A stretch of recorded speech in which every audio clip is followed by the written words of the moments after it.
porque Jesús es el principio, el medio y el fin de las Sagradas Escrituras. Pero el peligro que corremos es el de deleitarnos con la teoría y quedarnos a flotar solamente en el mundo maravilloso de las palabras, las ideas y las expresiones románticas. Mira, ideas y palabras solo tienen algún sentido si se traducen en vida práctica. Esta semana veremos cómo las ideas necesitan hacerse realidad en la vida de los que decimos creer en Jesús. Empezaremos leyendo un texto, Juan capítulo 11, versículos 51 y 52. Estas palabras son palabras del sumo sacerdote Caifás por ocasión del juicio que le hicieron a Jesús antes de crucificarlo. Al relatar este incidente, Juan menciona las palabras de Caifás y dice: esto no lo dijo por sí mismo, se refiere a Caifás, sino que como era el sumo sacerdote aquel año, profetizó que Jesús había de morir por la nación, y no solamente por la nación, sino también para congregar en uno a los hijos de Dios que estaban dispersos. Ahora, mi amigo, entiende bien, según este texto, Caifás fue usado por Dios para profetizar algo importante. La esencia de su mensaje era que Jesús había de morir no solo por los pecadores, sino también, presta atención a esto, sino también para congregar en uno a los hijos de Dios que estaban dispersos. La realidad es que, aunque Caifás se refería solo a los dispersos de Israel a través de sus palabras, Dios estaba presentando al mundo y especialmente a su iglesia la razón de la muerte de Jesús. El Salvador no murió solo para pagar el precio de nuestros pecados, sino también para congregar a todos los dispersos por el pecado en un solo cuerpo. Es que el pecado hace separación. Primero, entre Dios y nosotros. El pecado nos aleja de Dios. Este tal vez sea el aspecto más doloroso del pecado. Este aspecto del pecado, el alejarnos de Dios, es descrito en la Biblia con la palabra hebrea awón. Significa escoger nuestro propio camino e irnos lejos de Dios. Pero el problema no es que el pecado solo nos aleja de Dios, sino que nos aleja de nosotros mismos y en consecuencia de las otras personas que a veces amamos, que están a nuestro lado. Por eso el pecador no vive en paz con nadie. Por eso hay muertes insensatas en este mundo, agresiones violentas, ofensas crueles y malintencionadas. Los hogares cargan cicatrices terribles. La sociedad es injusta y perversa. Los países luchan unos con los otros sin importarse nada más que con sus propios intereses económicos para ser cada vez más poderosos. Sabes, el ser humano sufre la soledad de la existencia porque vaga lejos de Dios. Deambula de un lado a otro buscando un mundo mejor y no lo encuentra.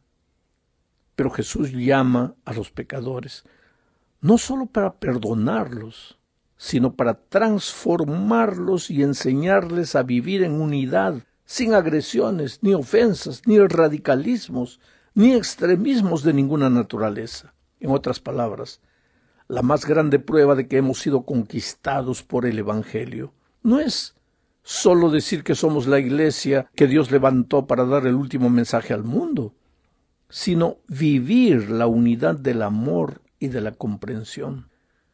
El problema es que corremos el riesgo de deleitarnos solo con la teoría del mensaje sin vivir la realidad de ese mismo mensaje. Vamos ahora a la segunda parte. Aquí veremos el ministerio reconciliador de Cristo. Leamos Efesios capítulo 2, versículos 15 y 16. Aboliendo en su carne las enemistades, la ley de los mandamientos expresados en ordenanzas, para crear en sí mismo de los dos un solo y nuevo hombre, haciendo la paz, y mediante la cruz reconciliar con Dios a ambos en un mismo cuerpo, matando en ella las enemistades. Analicemos un poco el texto.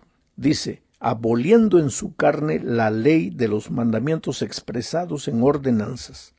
Aquí no se está hablando de la ley moral de los 10 mandamientos. Se está hablando de la ley de los mandamientos expresados en ordenanzas. ¿Qué ordenanzas son esas? Las ordenanzas referentes a los sacrificios de animales que se realizaban en el Antiguo Testamento, simbolizando el sacrificio de Cristo en la cruz del Calvario. Pues cuando Jesús murió, Él abolió en su cuerpo todas esas ordenanzas, porque ya a partir de ese momento no se necesitaría más de sacrificios, puesto que el Cordero de Dios, que quita el pecado del mundo, ya había sido sacrificado. Pero al morir, ¿qué es lo que Jesús hizo? Dice Pablo, creó en sí mismo. Esta expresión en sí mismo es importantísima. Creó en Él, en Cristo, un nuevo hombre, en sí mismo, en Él. ¿Ves? El nuevo hombre, la nueva criatura, el cristiano, el creyente, como lo quieras llamar al ser humano después de la conversión, aparece a partir de Jesús, en Jesús. Él es el que establece ese nuevo hombre, Cristo. Pero el texto dice más, Jesús reconcilió con Dios a gentiles y judíos en un solo cuerpo. ¿A qué cuerpo se refiere? A la iglesia, naturalmente. Por lo tanto, la iglesia no es una opción que Dios dejó a mi criterio. La iglesia es el cuerpo donde Dios desea que las nuevas criaturas que fueron reconciliadas con Él, en Él, ahora vivan unidas y en armonía. El otro día encontré una persona que dijo, yo estoy bien con Dios, pero no quiero saber nada con la iglesia organizada. Ahora, ¿cómo puede ser eso? ¿Estás bien con Dios, pero no quieres nada con la iglesia organizada? Espera un poco. ¿De dónde sacaste la idea de que eso es posible? La única manera de ser una nueva criatura es estar en la iglesia. Estar en Cristo, pero estar en la iglesia. Porque Jesús en la cruz nos reconcilió con Dios en un solo cuerpo, que es su iglesia. Dentro de este concepto entendemos que siendo la nueva creación de Dios, pues los creyentes reciben un triple ministerio de reconciliación. Primero, nosotros como iglesia estamos compuestos por creyentes que una vez estuvieron alejados de Dios, pero que mediante la gracia de Cristo hemos sido unidos a Dios por el Espíritu. En este sentido, somos el remanente llamados a proclamar el mensaje del tiempo del fin al mundo. Nuestro ministerio es invitar a los que todavía están distanciados de Dios a reconciliarse con Él y a unirse a nosotros en la misión de predicar el Evangelio. En segundo lugar, la iglesia es también el pueblo de Dios, reconciliado entre sí, entre los miembros de iglesia. Estar unidos a Cristo significa estar unidos unos a los otros. Esta unión solo puede ser en Cristo, porque a partir de Él fue generada la nueva criatura. Ahora, decir estoy en Cristo, pero no saber convivir con mi hermano al lado es una mentira tremenda. Porque si estoy en Cristo, estoy reconciliado a Él y estoy reconciliado con los que estamos a los pies de Cristo. Esta unidad no puede ser una teoría bonita para ser predicada, no. Tiene que ser una realidad visible en la vida de la iglesia. La reconciliación mutua, la paz y la armonía entre hermanos son un testimonio para el mundo de que Jesucristo es nuestro Salvador y Redentor. En esto, dice Jesús, todos conocerán que sois mis discípulos si tuviereis amor los unos con los otros. Ahora, el tercer ministerio que la iglesia recibe por estar reconciliada a Cristo es que a través de este ministerio de reconciliación la iglesia le dice al universo que el plan de redención de Dios es poderoso para transformar. ¿Por qué? Porque nos ha transformado. El gran conflicto tiene que ver con Dios y su carácter. Ahora, en la medida en que la iglesia cultive la unidad y la reconciliación, el universo verá la obra de la reconciliación universal de los seres humanos, de las criaturas, en Dios. Vamos ahora a la tercera parte. Veremos aquí un asunto clave de la unidad en la iglesia. Solo será posible vivir en unidad cuando reflejemos el carácter de Cristo. Y solo si reflejamos el carácter de Cristo, estaremos listos para vivir con Jesús en el cielo. Porque mira, Juan vio en Apocalipsis 14, 1 y 4 la siguiente escena. Después miré, dice Juan, y he aquí el Cordero estaba en pie sobre el monte Sión, y con él 144,000 los redimidos, o un símbolo de parte de los redimidos, que tenían el nombre de él y el de su Padre escrito en la frente. Estos son los que siguen al Cordero por donde quiera que va. Observa que los redimidos en el cielo tienen el nombre del Cordero, el nombre de Cristo en su frente. El nombre, tú sabes, simboliza el carácter. Los redimidos tienen el carácter de Cristo porque lo siguen por donde quiera que Él va. Y lo siguen en el cielo porque aprendieron a seguirlo en la tierra. Esos redimidos aceptaron la invitación de Cristo de Mateo 11, 28 y 29, que dice: venid a mí todos los que estáis trabajados y cargados, y yo os haré descansar. Llevad mi yugo sobre vosotros y aprended de mí, que soy manso y humilde de corazón, y hallaréis descanso para vuestras almas. ¿Descanso de qué? Descanso de querer ser manso y humilde. No puedes, tú tienes que llevar el yugo de Cristo para aprender a ser manso y humilde. ¿Y qué es el yugo de Cristo?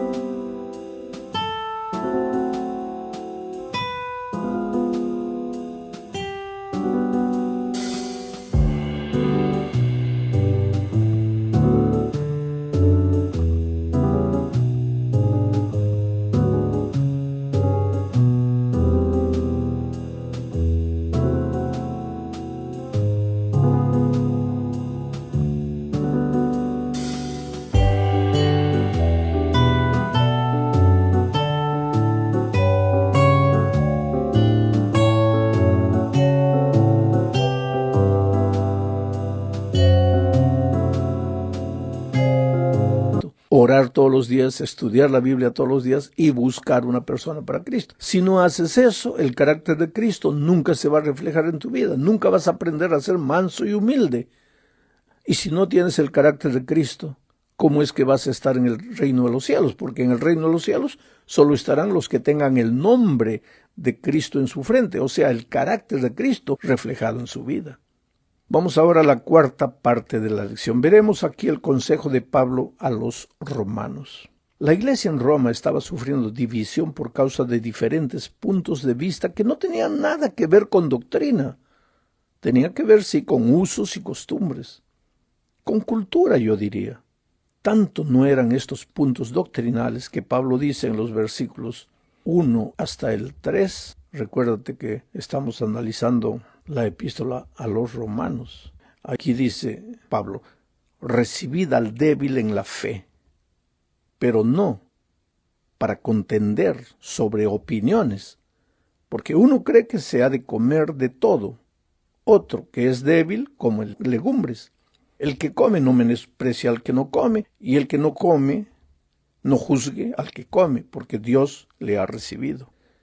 Mira, si el problema de los hermanos en Roma tuviera algo que ver con principios doctrinales, Pablo sería firme e inflexible, porque los principios son eternos y no cambian ni por causa de los tiempos ni por causa de la cultura. Pero el problema en Roma era un asunto de cultura, y sin embargo los hermanos estaban creando problemas y dividiendo a la iglesia, y Pablo les aconseja: recibid al débil en la fe, pero no para contender sobre opiniones. Querido, esto es lo que tenemos que aprender hoy. Hacemos un caballito de batalla por cosas que no son principios, sino porque son asuntos culturales, y creamos problemas donde no debería haber problemas. ¿Es posible vivir en armonía a pesar de la diversidad de culturas, de razas? ¿En la iglesia es posible? Claro que sí. Observemos, por ejemplo, a una orquesta. Está el saxofón. No es igual al clarinete. Tiene sonido diferente, forma diferente.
Y está la tuba, que no es igual ni al saxofón ni al clarinete.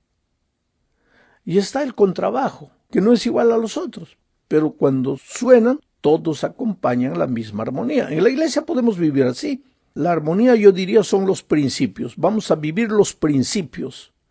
Pero cada uno, pues, con nuestra cultura, no cambiando la melodía, porque ahí estamos quebrantando los principios.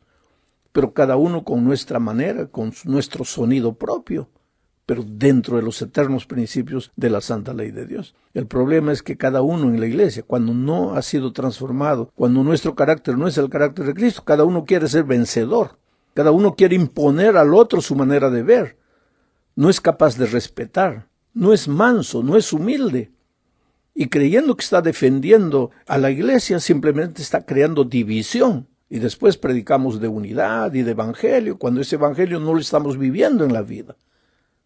Esta es una lección para pensar. Yo tengo que repensar mi manera de hacer las cosas. Quiero forzar a los otros a ver las cosas, la vida, el mundo como yo veo o respeto. Ahora, vuelvo a repetir y enfatizar este asunto. No estamos hablando de los principios que son eternos. Estamos hablando de usos y costumbres, de asuntos culturales que no tienen que ver con principios. Llegamos al fin de este estudio hablando de la unidad en la misión. La misión no nos fue dada porque Dios no pudiera predicar el Evangelio. Él es Dios, y si quisiera el mundo todo sería evangelizado en un segundo. Nada es imposible para Él. No con ejército ni con fuerza, sino con mi espíritu, ha dicho Jehová de los ejércitos. Eso está en el libro de Zacarías. Por lo tanto, Dios no nos confió la misión porque Él necesite de nosotros, sino porque nosotros necesitamos hacerlo, predicar el Evangelio para nuestro propio bien. Mira, voy a llevarte en este momento en alas de la imaginación a recordar un domingo de noche. Los discípulos están reunidos, saben que esta será la más oscura y terrible de sus noches. El maestro ya no está más con ellos. Ha sido clavado en una cruz. Ha muerto como un delincuente. No se ha defendido, simplemente ha muerto y ya no está más con ellos. Sin embargo, ellos le siguen recordando. El viento helado mueve las cortinas a pesar de que las ventanas están cerradas. Los discípulos están muertos de miedo. San Juan relata en Juan 20:19 de la siguiente manera: cuando llegó la noche de aquel mismo día, el primero de la semana, estando las puertas cerradas en el lugar donde los discípulos estaban reunidos por miedo de los judíos, vino Jesús y puesto en medio de ellos les dijo: paz a vosotros. Qué bueno que Jesús siempre aparece en las noches más oscuras de la vida, cuando no sabes más qué hacer ni a dónde ir, cuando piensas que llegaste al fin de la línea, cuando todo el mundo te mira y tú quisieras un hueco para meterte, no salir nunca más de ahí. Qué bueno que Jesús siempre está allí. Si en este momento estás pasando por un momento difícil de la vida y tienes miedo, recuérdate, aquella noche oscura de domingo Jesús apareció en la vida de sus discípulos para resolver un problema que los estaba destruyendo. Ellos estaban con miedo. El miedo paraliza, no te deja ser feliz, te anula, te quita las ganas de vivir. Una persona con miedo es incapaz de vencer, de realizar, de crecer. Jesús tenía que ayudarles a vencer el miedo. Por eso se les presentó aquella noche y les dijo: paz a vosotros. Como me envió el Padre, así también yo os envío. Qué extraña manera de resolver el problema del miedo. Según San Juan, Jesús les confió la misión a los discípulos con el propósito de ayudarles a vencer el miedo. Mientras ellos estuviesen ocupados en cumplir la misión, no habría lugar para el miedo. Serían victoriosos y corajudos, intrépidos testigos del amor de Jesús. Ahora veamos lo que nos dice Mateo con relación al propósito de la misión. Mateo 28, 16 al 19, dice: pero los 11 discípulos se fueron a Galilea, al monte donde Jesús les había ordenado, y cuando le vieron le adoraron, pero algunos dudaban. Y Jesús se les acercó y les habló diciendo: toda potestad me es dada en el cielo y en la tierra. Por tanto, id y haced discípulos a todas las naciones. De acuerdo con Mateo, el problema que dominaba a los discípulos por ocasión de la resurrección de Cristo era el problema de la duda. Algunos dudaban. Una vida llena de dudas no es feliz. Un cristianismo salpicado de dudas no es saludable. La iglesia de los sueños de Dios no abriga dudas ni desconfianza en su corazón. Una vida que duda está en proceso de deterioración. El cristianismo es una experiencia de confianza, de certidumbre. Es una experiencia extraordinaria. Y en una experiencia así no hay lugar para la duda. Ahora, ¿qué hizo Jesús para ayudar